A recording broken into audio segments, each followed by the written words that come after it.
नगर की लड़ाई लड़ाई नहीं थी, एक इतिहास कायम करना था लोगों को।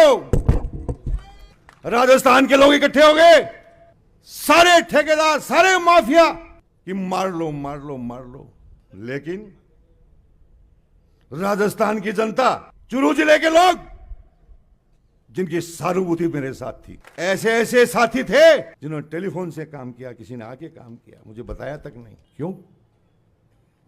एक लड़ाई थी, एक सामंतशाही के खिलाफ लड़ाई थी, जो आजादी का इतिहास बना। हमने कहा ऐसा इतिहास बनेगा, बना। साथियों, वही समय अभी मैं इस स्टेज के माध्यम से कहना चाहता हूं कि हम 42 साल से काम कर रहे हैं, लेकिन हमने किसी को मारने का काम नहीं किया। आप सब लोग बैठे हो, राजनीति में मारना।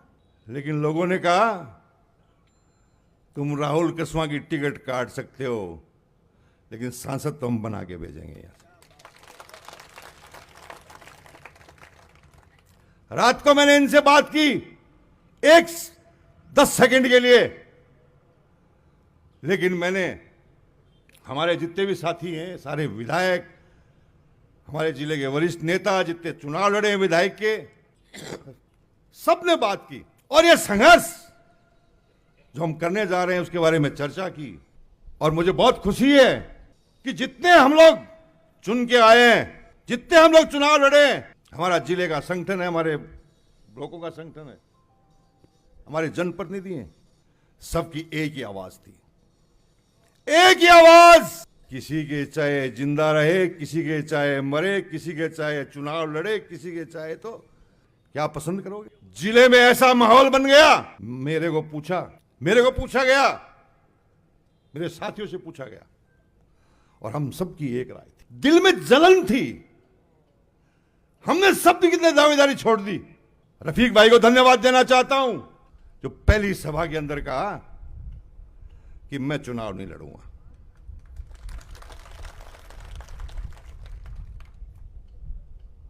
वो भले ही चुनाव नहीं लड़े, लेकिन आज उनका दर्जा इस चुनाव में बहुत बड़ा है। साथियों, लंबी बात नहीं करूंगा, राहुल जी बोलेंगे। आपको इतना ही कहना चाहता हूं, और राहुल जी आपको बताना चाहता हूं, मैंने 5 लोकसभा के चुनाव लड़े हैं और 3 चुनाव मैंने विधानसभा के लड़े हैं और 3 चुनाव मैंने राज्यसभा के लड़े हैं। ऐसी एकता कांग्रेस के अंदर पहली बार है।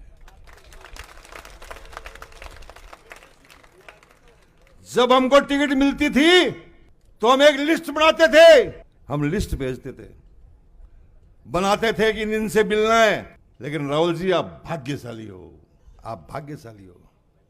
साथियों, टिकट मेरे भी कटे हैं, लेकिन मेरा स्वाभिमान कभी नहीं खरीदा गया। 2003 के अंदर सोनिया गांधी जी ने मुझे बुलाया कि बलराम जाखड़ जी चुनाव लड़ना चाहते हैं। मैंने कहा हमारे वरिष्ठ नेता हैं, हम तैयार हैं। 2008 के अंदर रफीक मंडेलिया जी तो मेरी टिकट मांग रहे थे, इनका परिवार मेरी टिकट मांग रहा था, लेकिन पार्टी का फैसला हो गया कि एक अल्पसंख्यक को टिकट देंगे राजस्थान में। मैंने कहा मैं सेक्रीफाइस करूंगा। मुझे आलाकमान ने कहा कि आपका काम हम देखेंगे,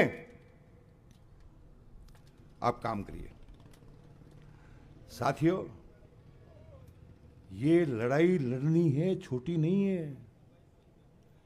पूरा हिंदुस्तान देख रहा है आपको।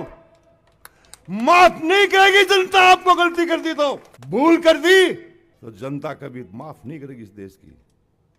एक तानाशाही के खिलाफ लड़ाई लड़नी पड़ेगी। ना कोई जाति का सवाल है, ना कोई धर्म का सवाल है। 36 कौम की पार्टी है कांग्रेस, 36 कौम के लोग यहां बैठे हैं। मैं आप सबको जानता हूं, ज्यादातर लोगों को। आपका प्यार, आपका स्नेह मुझे आज भी मिलता है। ये सुशील गौड़ खड़ा है, पुराना मेरे साथ, 42 साल का। बहुत से लोग ऐसे, बहुत से साथी है, वो संजय भट्ट जी खड़े, देखो पुराने मेरे शुरू के। तो सारे लोग आप बैठे हो, पूरा आपके यहां से संदेश देने आया हूं। ये लड़ाई राहुल की नहीं है, यह लड़ाई कांग्रेस और बीजेपी की भी नहीं है। यह लड़ाई एक ऐसी विचारधारा के खिलाफ है, यदि हम फैलोगे तो डस जाएगी विचारधारा। आने वाली पीढ़ियां